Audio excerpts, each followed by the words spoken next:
GISB Holdings bekerjasama dengan Pejabat Agama Daerah Gombak merangka program sepanjang 2016. Kafeteria Ikhwan Dubai semakin meriah. Penghantaran kuda dari Sydney ke Malaysia berjalan lancar. Butiran penuh seketika nanti.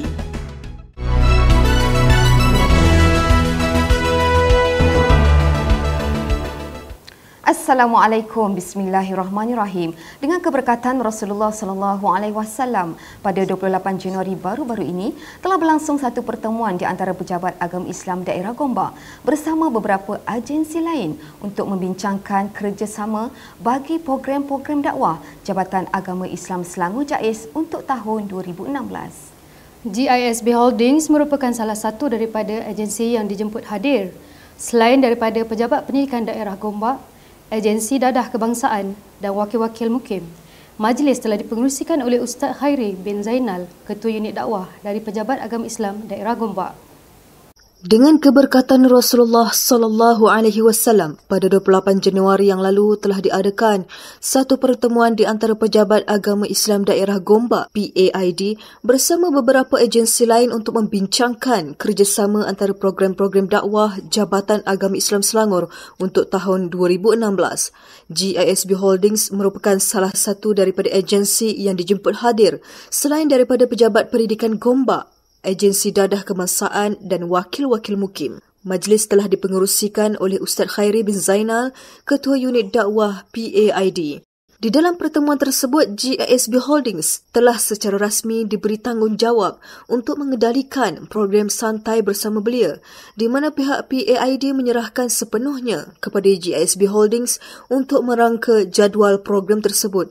Selain daripada itu, pihak PAID juga mengajak GISB Holdings untuk bekerjasama dalam menjayakan program seminar Tamadun Islam, di mana mereka berharap GISB Holdings dapat membantu menjadi penaja dalam menjayakan program tersebut.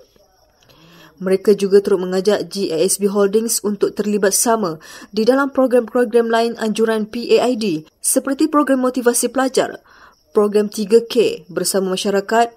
Malah mereka juga berminat untuk bersama-sama menjayakan sekali lagi majlis perkahwinan beramai-ramai anjuran GISB Holdings seperti tahun lepas.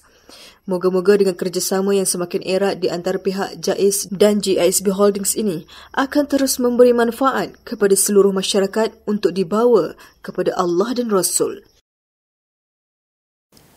Pada 16 Januari yang lalu, Pusat Jagaan Hidup Matiku, Kampung Temalang Kedah telah didatangi tetamu yang sangat mengharapkan bantuan dan keajaiban. Encik Ashraf datang bersama abangnya Encik Aswan ke Pusat Jagaan pada awal pagi dengan tujuan untuk mengadakan majlis tahlil dan doa khusus untuk anaknya Muhammad Al-Fatih 3 bulan yang koma di hospital selepas pulang dari tempat pengasuh. Bayi tersebut telah dihantar oleh ibunya ke tempat pengasuh pada jam 8 pagi dalam keadaan ceria, sihat dan normal. Pada jam 12 tengah hari, pengasuh telah menghubungi ibu bayi iaitu Puan Sherlina dan memberitahu keadaan anaknya dalam keadaan yang tidak sedar. Ibu mangsa bergegas ke tempat kejadian dan melihat anaknya dalam keadaan keras dan tidak sedarkan diri. Bayi kemudian terus dibawa ke Hospital Sultanah Bahia Al-Ustar Kedah untuk rawatan rapi. Selang beberapa hari, pihak PJIHMK telah menziarahi Encik Ashraf di rumahnya dan memberikan sebotol air doa yang berkat untuk digunakan kepada adik Muhammad Al-Fatih. Allah yang Maha Ajaib telah melakukan keajaiban hasil dari keberkatan. Respon Encik Ashraf selepas membuat majlis tahlil dan doa itu, anaknya sudah nampak sedikit perubahan dengan berat badannya bertambah dari 6 kilo kepada 7 kilo dan doktor tidak lagi memberikan ubat tidur kepadanya. Selang beberapa hari selepas memberi air doa, Encik Ashraf telah menghubungi Puan Rohani Hassan selaku pengurus PJIHMK memaklumkan bahawa anaknya sudah dalam keadaan sedar. Alhamdulillah, semuanya hanyalah dengan bersandarkan kepada keberkatan yang tidak putus-putus. Encik Ashraf juga turut menyumbangkan kepada PJIHMK tanda terima kasih kepada pusat jagaan tersebut. 4 Januari 2015 telah bermula sesi persekolahan bagi seluruh negeri di Malaysia.